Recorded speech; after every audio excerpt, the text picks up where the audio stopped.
Hi everyone, we're back with another tutorial. So this one, oh my gosh.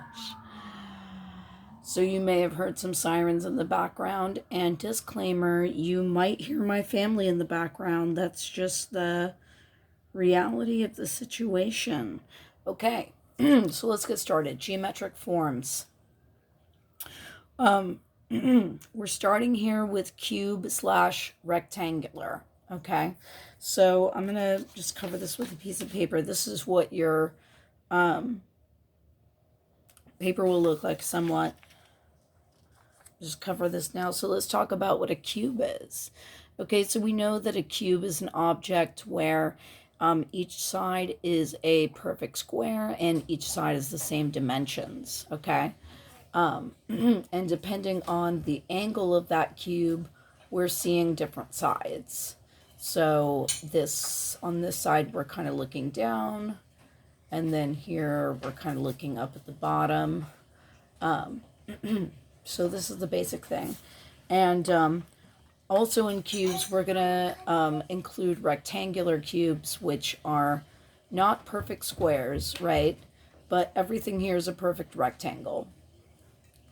And I also have some examples that are of solid things, which these look like wood. They're actually made of foam.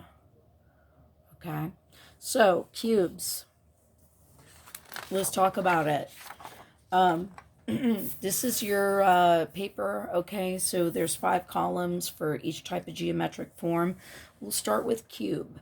Okay, so probably everyone has done this sort of drawing before where you make a square, okay, and then you make another square, and then you connect them, right? And you have a cube here. And we're just going to do that same process again right here. So these lines that extend out, they are parallel, meaning that if they extended on forever, they would be the same distance apart. They would never meet. So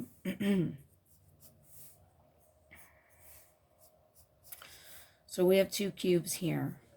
And which way they're oriented kind of depends on how you look at it. So this top one here, we'll say if we erase these lines here, and erase this line here, and erase this line here, okay, we'd have a cube where we're kind of seeing the top of it, right? And here, if we said, okay, I'm going to erase this line, and this line,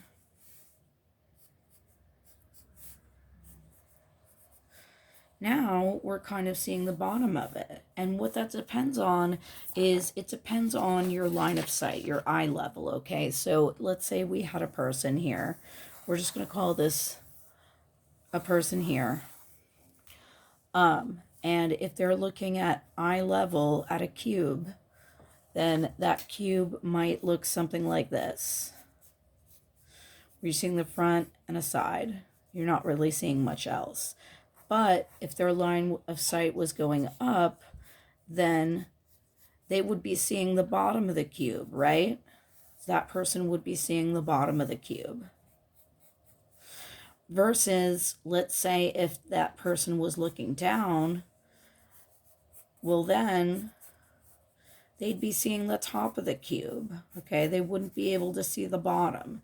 So where, how this cube looks really depends on how it's oriented in space, okay? So what I want you to do for these things is I want you to do, just do the standard, straightforward thing, but I also want you to experiment with rotation. So I made my square, I rotated it, okay? But I'm still extending these lines out at 45-degree angles. I'm making all of them the same length, and then I'm connecting them, okay? And so we'll do something else. We'll do something different. I want you to experiment with one where the sides aren't all the same length. So maybe we've got a rectangle that's going like this, and the line is extending out here like that. So you can experiment, you know, it could be something where maybe this is a really fat and long one, and it's going this way. Okay, so in this middle part, experiment with some different, some different rotations or different orientations, okay? And then at the bottom here, I want you to think about lighting, think about shading, okay? So part of what makes something look 3D is if it has any kind of shading, okay? So whenever you're gonna portray something with shading, okay? So like what I'm talking about is like this, okay? You have to think about where is your light coming from, okay? For the purposes of this project, the light is either going to be coming from the top right or the top left, because that's how natural light works, okay? You could do the top down too, but what I would recommend is either having your light source come from here or here. So let's have it come from here. First thing I'm going to do, I'm going to draw my rectangle, or my square, rather. Okay, I've got my form here.